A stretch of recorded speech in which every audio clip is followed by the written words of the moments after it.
guys, welcome to my booth prep week.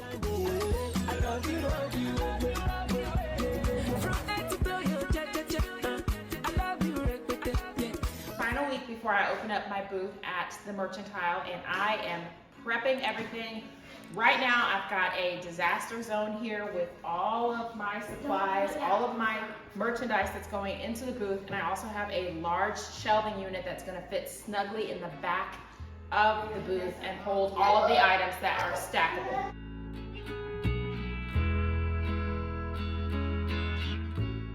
Enjoy the rest of the vlog.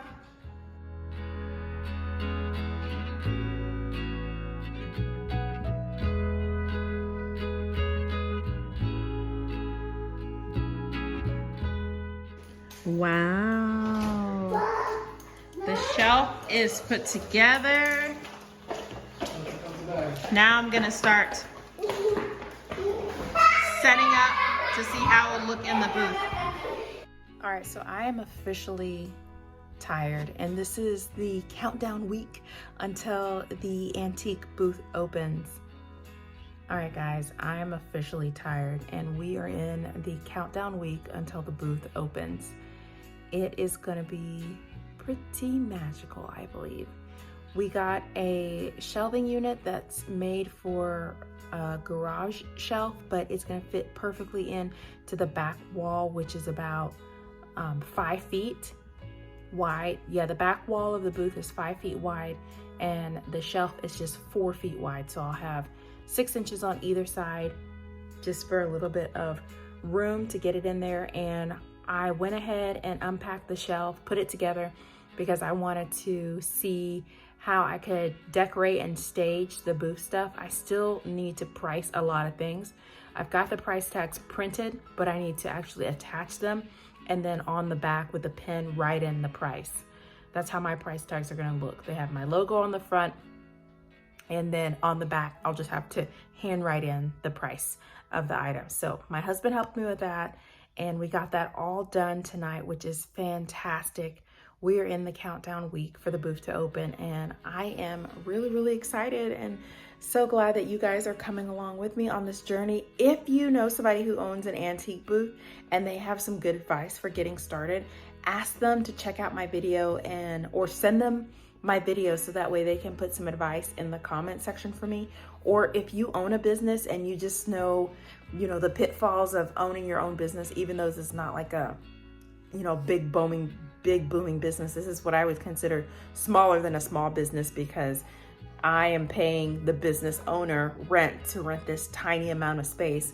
But it's just like a fun little hobby that I decided to do this year, 2021, something new. And I'm really excited that my husband was okay with it and that we were able to do this. Also, I'm excited because it's convenient for me to get to the Mercantile. And if I need to restock items, it's convenient for me to get back to my house and get to the Mercantile. So that's all good. That's a bonus plus. And sorry, my forehead is so shiny, y'all. We are working with the end of the day face right here. I'll show you what the beginning of the day face looks like, because I had my hair down today and it got so humid. It started curling up and frizzying up. So I just decided to just put it up in this clip.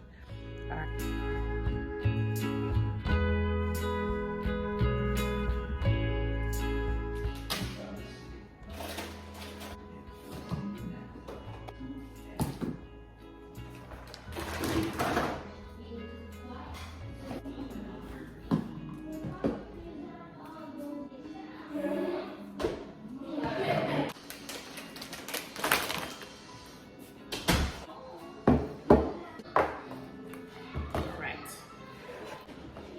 Welcome back to my low carb kitchen. Today we are making low carb meatloaf.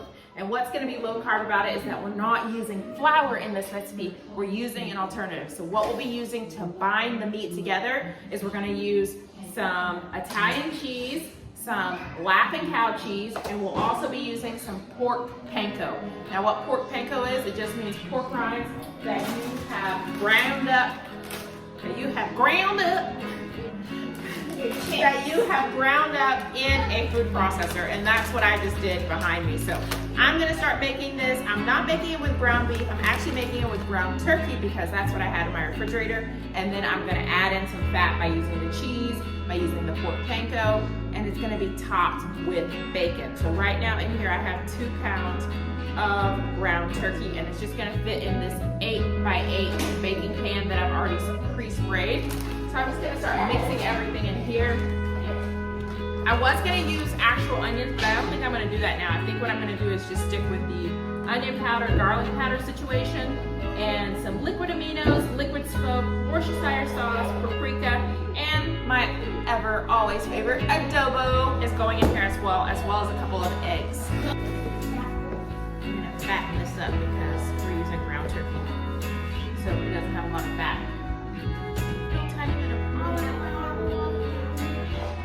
That's good for you as well. I'm not measuring any of this out. I'm just sprinkling and cooking to taste. So, sorry guys. It's not that type of cooking show. This is the Liberian cooking show where you dump everything in the pan and then your family eats it when they get home. Is that a good cooking show, Henry? Mm-hmm. Yes. That's what your grandmother used to do to me. She didn't cook with recipes. Always good. My mama is the best cook.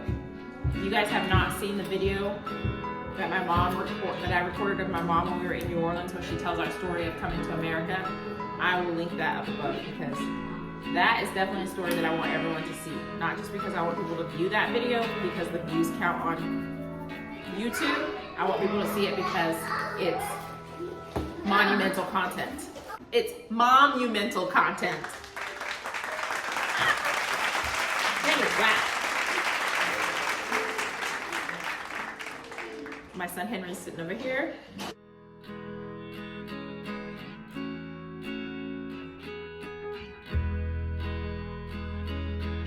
Oven. Set your oven to 400 degrees.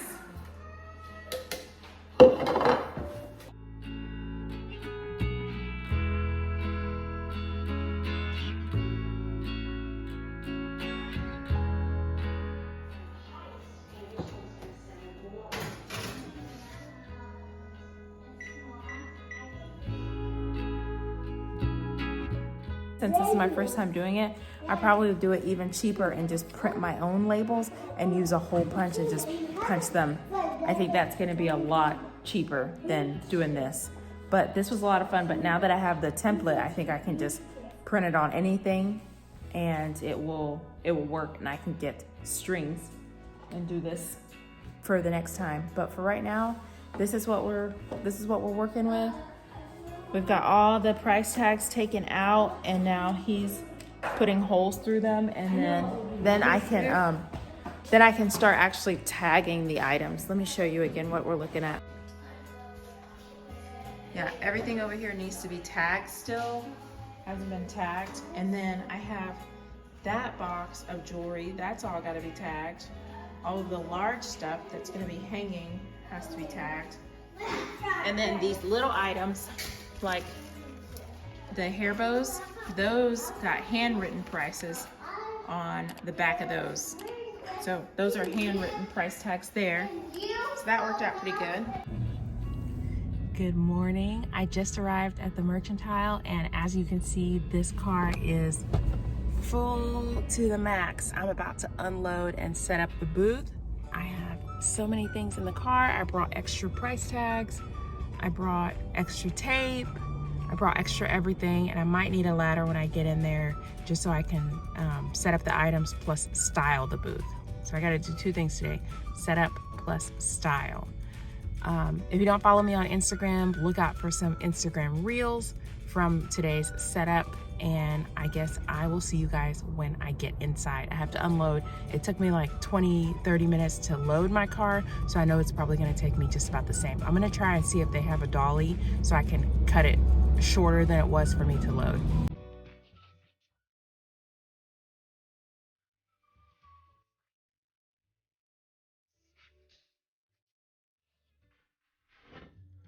Hey everyone, this truly was a a very rewarding project to undertake, and one that I am glad to say that I have done. If there is something that you have been longing to do in 2021, or you wanted to do it in 2020 and then Corona hit and everything just got all messed up, I highly, highly encourage you to go ahead and do those creative things, those things that motivate you. I'm very big on self-motivation. I tend not to need a lot of outside encouragement when I really want to do something. Now, outside encouragement is very nice. I've had a lot of friends show me some love as I'm going into this, what I call micro business, and I'm thankful for it. But let me encourage you that if there's something that you really want to do, some creative thing, something that's going to help you grow and stretch, do it. Okay, well, this is day one of my booth being open. We just stopped by because I had some additional stuff at the house that I found that I needed to tag and bring in. And from the looks of it, because it was quite busy today, I didn't have a chance to ask the owner if any of my stuff had sold. But from the looks of it, it does look like some stuff has sold, which I'm like, yay, stuff is selling, stuff is moving. That's great. It's day one. I'm so excited. I guess I will find out for sure when we have our vendor meeting, which is coming up in the month of February. We'll have a vendor meeting, and then I can ask more specifically if my stuff has sold, because this particular vendor booth, this particular store does not have an electronic format where I can like go online and see instantaneously that my items have sold. I kind of have to wait until the end of the month when she cashes out each vendor and we get paid to actually see what stuff of mine has sold. And then of course the mercantile will take a commission of 10% plus my monthly rent of $50. So after those two things are taken out, then I will have my take home pay for this. So I'm really excited. We brought some really nice things to the booth today, and I think I priced everything pretty well. I have a feeling like I'm pricing things too low, but I'm gonna wait and see and talk to other vendors and see what people are saying about my particular prices, if I should price more aggressively or if I'm pricing just right, or if they think like I need to bump up the price just a little bit to be a little bit more competitive. But all together, I'm very, very excited that I was able to come drop off a few more things on day two and see that some stuff has moved. So yay! Hey, thank you guys so much for tuning into today's vlog. I know it was over a course of a week of me recording this whole thing, so thank you guys so much for tuning in, and I will catch you guys in the next one. I love you, love you.